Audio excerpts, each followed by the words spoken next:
Jika seseorang bersumpah tidak akan minum air, namun kemudian dia minum air yang berubah, lantaran terkena kunyit dan semacamnya, maka dia tidak melanggar sumpahnya.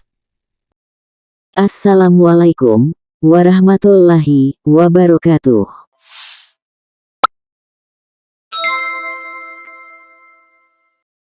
Kitab Taharah.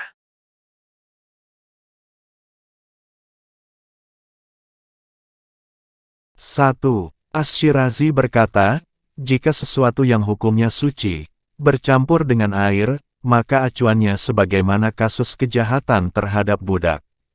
Catatan, ungkapan kandungan kitab ini, telah dipaparkan sebelum ini, maka tidak perlu mengulanginya. Lihat bahasan sebelum ini, maksudnya, lihat video sebelumnya. Pemberi penjelasan buku ini mengatakan, kemudian penulis mengatakan di permulaan bab kedua. Penjelasan, dua masalah ini, telah dipaparkan sebelumnya di akhir bab pertama, dengan penjelasan secukupnya.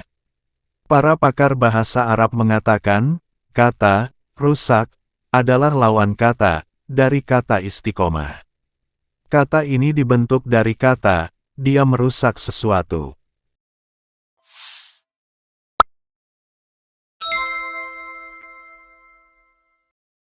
2. Asy-Syirazi berkata, jika salah satu sifat air berubah, seperti rasa, warna, atau baunya, maka harus dicermati. Jika hal itu, termasuk benda yang tidak mungkin dihindari, seperti lumut, garam, zat kapur, dan lainnya yang dialiri air, maka boleh digunakan untuk wudhu, karena tidak mungkin menghindarkan air dari benda-benda tersebut, sehingga, hal itu dimaklumi, sebagaimana halnya status hukum najis yang sedikit, dan gerakan di luar salat sekadarnya. Jika itu termasuk benda yang mungkin dapat dihindari. Dalam redaksi Ar-Rakbi disebutkan, dan jika itu termasuk yang memungkinkan dapat menjaga air darinya, maka harus dicermati. Jika itu berupa garam yang terbentuk dari air, maka tidak dilarang bersuci dengannya, karena pada asalnya, ia adalah air, sehingga dalam hal ini, ia seperti salju, bila telah larut di dalamnya.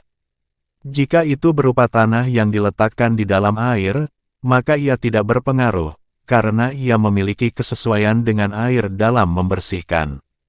Oleh karena itu, hukumnya seperti halnya, jika ada benda lain yang dituangkan ke dalam air, lantas merubahnya. Jika itu berupa sesuatu selain benda-benda tersebut, seperti kunyit, kurma, tepung, garam gunung, dan lumut, yang seandainya jika diambil, ditumbuk, lantas ditaruh di dalamnya, dan lainnya, yang tidak diperlukan air, maka air tersebut tidak boleh digunakan untuk wudhu. Karena, sebutan sebagai air mutlak, telah hilang darinya, lantaran bercampur dengan benda yang tidak membersihkan, dan air pun tidak membutuhkannya, oleh karena itu, tidak boleh berwudhu dengannya, seperti halnya air daging dan buncis. Penjelasan, ungkapan penulis, jika air berubah, lantaran benda yang tidak dapat dihindarkan dari air, maka boleh berwudhu dengannya. Ini adalah pendapat yang telah disepakati ulama. Alasannya adalah, karena benda-benda tersebut, tidak mungkin dapat dihindarkan dari air. Seandainya, dia mengatakan, boleh bersuci dengannya, maka ini lebih luas cakupannya dan lebih tepat. Tetapi, sudah lazim diketahui bahwa, tidak ada perbedaan antara wudhu, dengan macam-macam bersuci lainnya dalam hal ini, dan di antara itu semua, yang tidak dilarang untuk berwudhu, maka bersuci yang lainnya pun, tidak dilarang menggunakannya. Jika itu berupa garam yang terbentuk dari air, maka tidak dilarang bersuci dengannya. Kemudian, penulis menyebutkan tentang garam gunung, bahwa ia dapat menyebabkan hilangnya kesucian air. Pandangan ini, adalah salah satu pandangan, dari 3 pandangan para penganut mazhab kami di Khurasan, yaitu 1. Inilah pandangan yang paling sahih menurut mayoritas ulama, dan ini pula yang ditegaskan oleh mayoritas ulama Irak. 2. Dua jenis garam itu, menghilangkan sifat kesucian air. 3. Keduanya tidak menghilangkan sifat kesucian air. Di antara ulama Irak yang menyebutkan perbedaan pendapat terkait cairan ini adalah Al-Mawardi dan Ad-Darimi. Di antara ulama yang menyebutkan tentang garam gunung adalah Al-Fawrani, Al-Ghazali, dan Ar-Ruyani. Al-Fawrani menukil bahwa pendapat yang dianut Al-Kafal adalah keduanya tidak menghilangkan sifat kesucian air. Aku telah memaparkan ini, tidak lain, karena aku melihat sejumlah ulama terkemuka memungkiri adanya perbedaan pendapat terkait dengan garam gunung, dan menyatakan, hanya Al-Ghazali yang memiliki pendapat demikian, dan seakan-akan dia terpengaruhi oleh pendapat Imam Al-Haramain, yaitu bahwa garam gunung ditegaskan dapat menghilangkan sifat kesucian air. Siapa yang menduga adanya perbedaan pendapat dalam hal ini, maka dia telah melakukan kekeliruan. Jika itu berupa tanah yang ditaruh di dalamnya dengan sengaja, maka itu tidak berpengaruh. Catatan: dalam Al-Muhadzab tidak disebutkan redaksi dengan sengaja. Redaksi ini dinukil dari catatan kaki Al-Atsroi. Ini adalah pendapat yang sahih dan yang ditegaskan oleh mayoritas ulama Irak, dan menurut ulama Khurasan, sahih. Mereka menyebutkan satu pandangan bahwa garam gunung menghilangkan sifat kesucian. Sedangkan Al-Mawardi menyampaikannya sebagai satu pendapat dari ulama Irak. Karena tanah memiliki kesesuaian dengan air dalam hal menyucikan, begitu pula yang dikatakan oleh mayoritas ulama. Namun, Imam Al-Haramain memungkiri bila ini merupakan pendapat mereka. Dia berkata, ini merupakan pendapat yang lemah, meskipun disampaikan oleh sejumlah kalangan. Sebab, tanah tidak menyucikan, tetapi ia hanya menempel pada benda, sebagai sesuatu yang dibolehkan, karena kondisi darurat. Pemungkiran tersebut tidak benar, tapi yang benar adalah tanah dapat disebut suci. Allah Subhanahu wa Ta'ala berfirman, tetapi Dia hendak membersihkan kamu. Al-Quran, Surat Al-Maidah, ayat ke-6. Dalam Sahih Muslim, disebutkan bahwa Nabi Shallallahu Alaihi Wasallam bersabda, dan bumi dijadikan bagi kita sebagai masjid, atau tempat beribadah dan suci, atau menyucikan. Dalam riwayat lain, disebutkan, dan tanahnya suci. Hadis ini telah dijelaskan sebelumnya. Pandangan kami adalah bahwa tahar atau suci adalah mutahhir yang menyucikan. Dalam riwayat hadis, dinyatakan bahwa tanah itu mensucikan meskipun tidak menghilangkan hadas. Penggunaan kata suci dan penyucian pada tanah dalam sunnah dan perkataan Asy-Syafi'i serta para penganut mazhab ini terlalu banyak untuk dihitung. Dan lumut, jika dapat diambil, ditumbuk, dan ditaruh ke dalam air. Penulis menggunakan ungkapan, ditumbuk. Karena, jika tidak ditumbuk, berarti benda tersebut berada berdampingan, bukan bercampur. Inilah yang dinyatakannya, bahwa jika dapat dipisahkan, maka ia dapat menghilangkan sifat kesucian air. Inilah pendapat yang ditegaskan oleh mayoritas ulama. Al-Mawardi dan Ar-Ruyani menyampaikan dari Asy-Syaikh Abu Hamid bahwa itu tidak dapat menghilangkan kesuciannya. Keduanya berkata, ini adalah kekeliruan.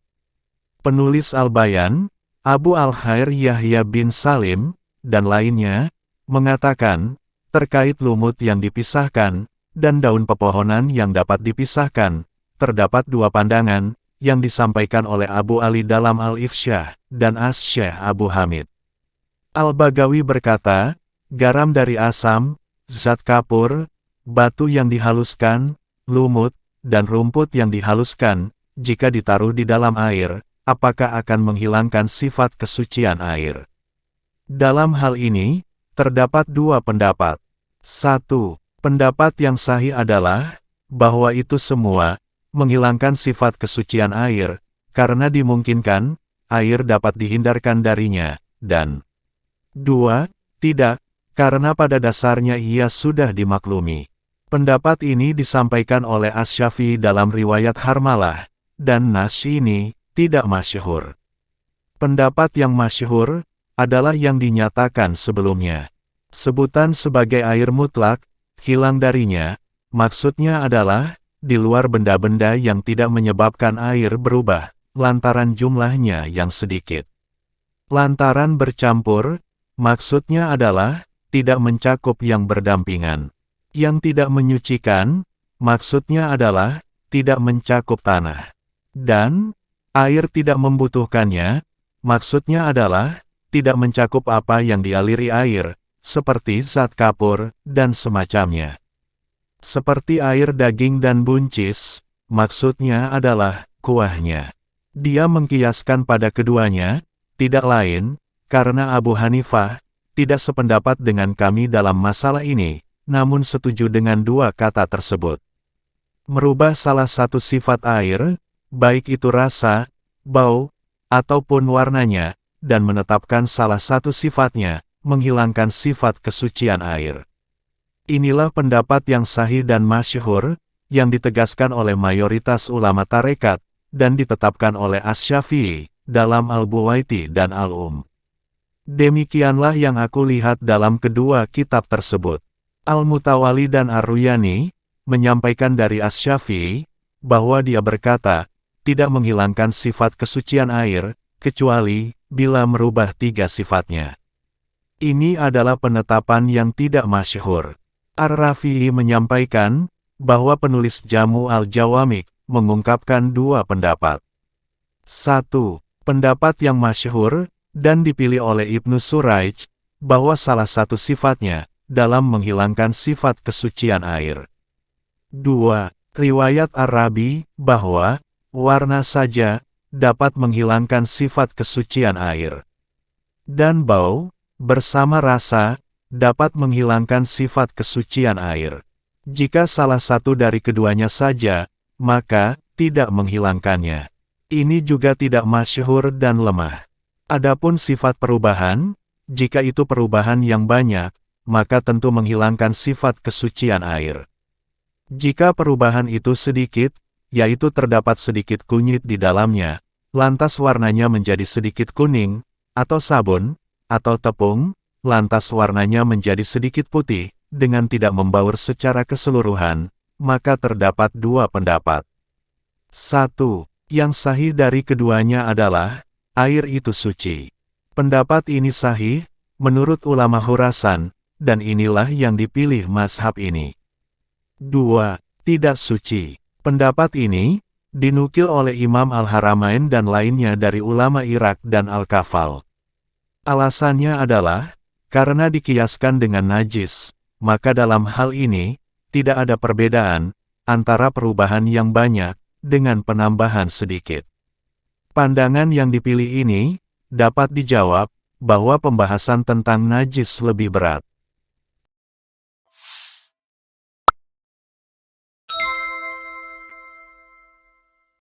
Masalah-masalah. Inilah yang kami paparkan, terkait larangan bersuci, dengan air yang berubah, lantaran bercampur dengan sesuatu, yang tidak menyucikan, dan air tidak membutuhkannya. Ini adalah pandangan kami, dan pandangan Malik, Daud, dan Ahmad, dalam riwayat yang sahih, dari dua riwayat. Abu Hanifah berkata, boleh bersuci dengan air yang berubah, lantaran bercampur dengan kunyit, dan setiap benda yang suci, baik itu perubahannya sedikit, maupun banyak, dengan syarat, mengalirnya tidak deras, kecuali kuah daging dan kuah buncis. Maka dari itu, penulis menyanggah mereka, dengan perkataannya, seperti air daging dan buncis. Ini adalah, kebiasaan penulis mensinyalir hal yang mengharuskan orang yang tidak sependapat dengannya, hingga sepakat dengannya, dan dia pun memahaminya. Al-Qadi Husain, menyampaikan dalam penjelasannya, satu pendapat Asy-Syafi'i, sebagai pandangan Abu Hanifah. Ini sangat tidak masyhur, dan lemah. Dia juga menyampaikan hujah Abu Hanifah, berupa kias dengan lumut, dan menyerupakannya. Sementara, para penganut mazhab kami, berdalil dengan kias yang disebutkan penulis, dan mereka bersandar kepada dalil tersebut. Jika mereka mengatakan, bersuci dengan air kuah buncis tidak dibolehkan, karena ia telah menjadi lauk, maka jawabannya dari dua segi. 1. Tidak ada pengaruh, lantaran ia sudah menjadi lauk, karena air itu digunakan untuk memasak labu dan lainnya, maka tidak boleh digunakan untuk bersuci, sesuai kesepakatan ulama, meskipun tidak menjadi lauk. Ini menunjukkan tidak adanya pengaruh terkait keadaannya yang sudah menjadi lauk. Tetapi, sesungguhnya, yang dijadikan acuan adalah, lantaran tidak lagi dapat disebut sebagai air mutlak. 2. Makna ini terdapat juga dalam air kunyit, sebab kunyit menjadi bahan pewarna dan pewangi, serta diharamkan bagi orang ihram memakainya, dan bila memakainya, dia harus membayar denda. Kias mereka dengan lumut adalah kias yang lemah, karena lumut diperlukan, dan tidak mungkin dapat menghindarkannya dari air, berbeda dengan apa yang telah kita bahas tadi. Wallahu a'lam.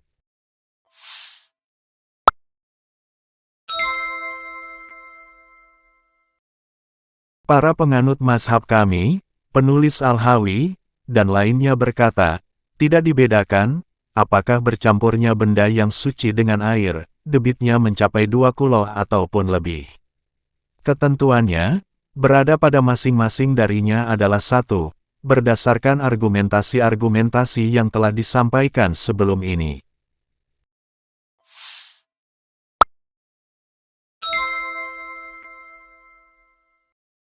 Imam Al-Haramain berkata, jika ada ahli kalam, yang memberanikan diri menyanggah ulama fikih, terkait dengan pembedaan mereka, antara yang berdampingan dengan yang bercampur, lantas menyatakan, bahwa kunyit, pertautannya juga dengan berdampingan, sebab menyatunya zat-zat itu mustahil, maka, kami katakan kepadanya, acuan penilaianmu, berupa hukum-hukum taklifiyah, atau pembebanan syariat, tidak dapat diterapkan dalam konteks ini. Tapi yang diterapkan adalah, yang dapat ditangkap oleh pemahaman manusia, terlebih lagi, dalam perkara yang dibangun di atas makna. Tidak diragukan, bahwa para pakar dialektika, baik secara bahasa, maupun syariat, membagi perubahan dalam dua bagian, yaitu berdampingan dan berbaur. Jika itu disebut berbaur, dalam penggunaan katanya, maka, ia berdampingan, pada hakikatnya. Perhatikan peralihan makna kata-kata yang digunakan.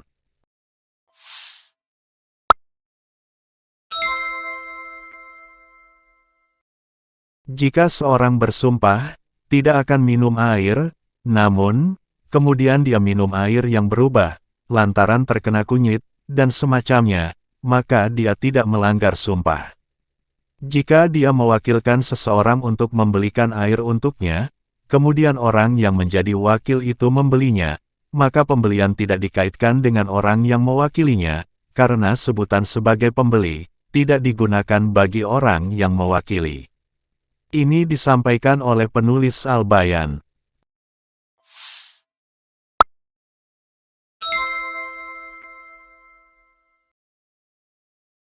Wabillahi taufiq wal hidayah, wal ridho wal inayah, wal afu minkum. Wassalamualaikum warahmatullahi wabarakatuh.